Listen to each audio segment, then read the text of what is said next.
In the news, Drew Barrymore will star and then star again in the new rom-com, The Stand-In. Link for the article in the show notes below. So it's been a while since we've actually seen Drew Barrymore on the big screen. Her last film was in 2015, and that was titled Miss You Already. But this isn't to suggest that she's been completely out of the loop. She's still acting for TV and Netflix. So I'm curious to see what she's able to bring back to the big screen after having 3 years off, to see what her charm and personality can still pull. And from the way this film sounds, it sounds like it could actually be a pretty fun time. It's labeled as a rom-com, which is short for romantic comedy, and the film is about a washed-up movie star, and she plays that lead role, and the movie star gets arrested for tax evasion and is sentenced to community service. So she actually hires her lookalike to do the community service in her place. So it has a lot of potential to see her actually playing both roles, similar to what we got from like comedians like Eddie Murphy, etc., where they're playing more than one character in the film. Mike Myers. There's just so many fun moments that can happen on screen when these actors are able to deliver on these split performances. I think it can be charming, but we have seen it hit and miss. So we have to kind of wait and see. So just again, initially, I'm excited to see what this film can bring and what it can offer, because I like her performances and I like her character that she plays in different films. She's charming. She just radiates just a positive energy about her whenever she's on the screen.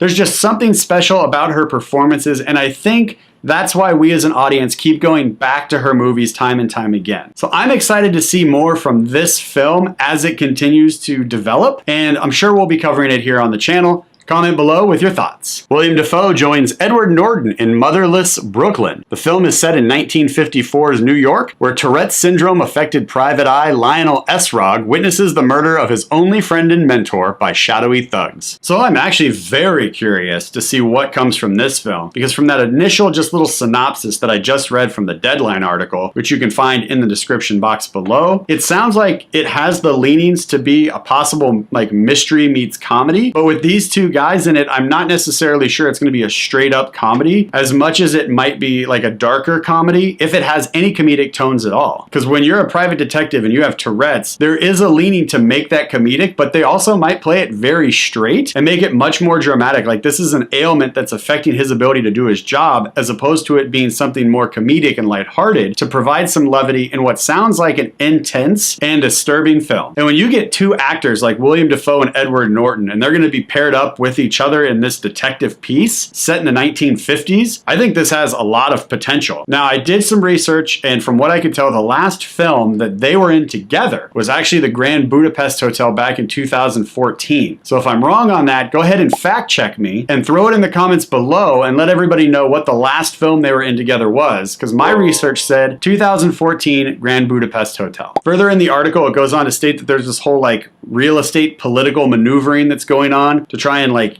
get certain housing out of the way so they can do development for other things. There's a lot of intrigue in this, and it sounds very exciting. And another reason I'm excited is because I believe Edward Norton can pull off the private detective with Tourette's. That may sound odd that I can see him doing it, but for those of you who have seen the movie The Score, this film right here, you know that Edward Norton is capable of performing off incredible performances that are nuanced and challenging. So if you haven't, Edward Norton plays a character that suffers from a mental disability and is a janitor. And I'm going to go ahead and leave it at that because I don't want to ruin any of the surprises if you decide to see this. If you are interested in seeing this, I'll go ahead and throw a link for it in the description box below. But it's because of his performance in that role that made me go, I absolutely believe 100% that Ed Norton can pull off this private eye with Tourette's. And Williem Dafoe is an incredible talent, and I think that him playing any role alongside Edward Norton is only going to elevate both of their performances. Go ahead and sound off below with your thoughts about whether or not Ed Norton can pull off a private eye with Tourette's, and are you excited to see Williem Dafoe join back up with him in another film for the big screen? Tom Hanks is set to star in the Mr. Rogers biopic, You Are My Friend. Link for the Variety article in the show notes below. I think this is just a grand slam, and who better than Tom Hanks to actually play this iconic role for this incredible television star. It's also nice to see Tom Hanks come back into the biopic role, Because if you saw Saving Mr. Banks, you understand what an incredible job he can do. Now, if you haven't seen Saving Mr. Banks, he plays Walt Disney, and Walt Disney is trying to acquire the rights to make the Mary Poppins movie. Highly recommend this film. Really great, really pulls on the heartstrings in this story. Definitely recommend it. I'll throw a link for this in the show notes below as well in case you haven't seen it. Definitely recommend checking out Saving Mr. Banks because I think that will give you a better idea of what Tom Hanks is capable of when he has to step into the shoes of people who were once these iconic figures in real life and now try to recreate that magic for us on the big screen. Outside of what we've already seen Tom Hanks do as Walt Disney in Saving Mr. Banks, I think it's safe to assume that Tom Hanks is always going to bring the sauce when it comes to his performances, and we're always going to get that top level quality talent from him,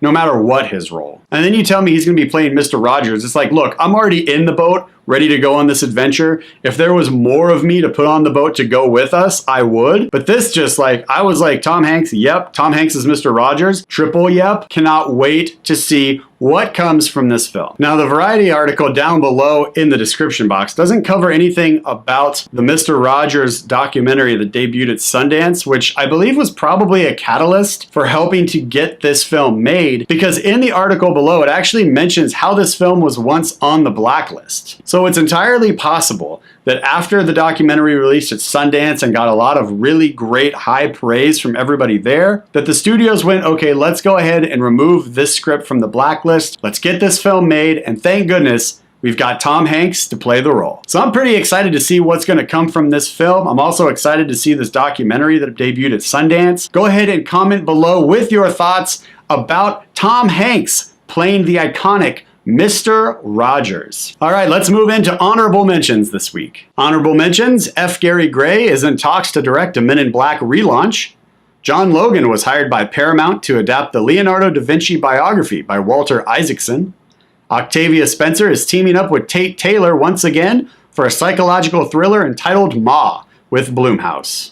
The fourth film in the Purge franchise has a title and poster: The First Purge. Cowboy Ninja Viking has found its director in Michelle McLaren. And that wraps up this week's news segment here on Brunansky's Vlog. Hope you guys enjoyed the topics as much as I enjoyed discussing them with you. If at any time you enjoyed those topics, go ahead and give me that thumbs up. Don't forget to leave your comments below about any of the topics that we discussed this week. Hi everyone, this is Jeremy Brunansky, and you've just finished watching the movie news segment. Now, if you enjoyed that, you may want to check out the Certified Rad playlist, which covers something awesome and uplifting that we found, or you may want to go ahead and check out the Special Segments playlist, which covers just a range and variety of topics that I want to dig a little deeper in, but we don't necessarily have time for on the weekly show. We will see you guys next Monday for a brand new episode of Brunansky's Vlog right here on YouTube at 10 a.m. PST. Have a great week, everybody. Take care.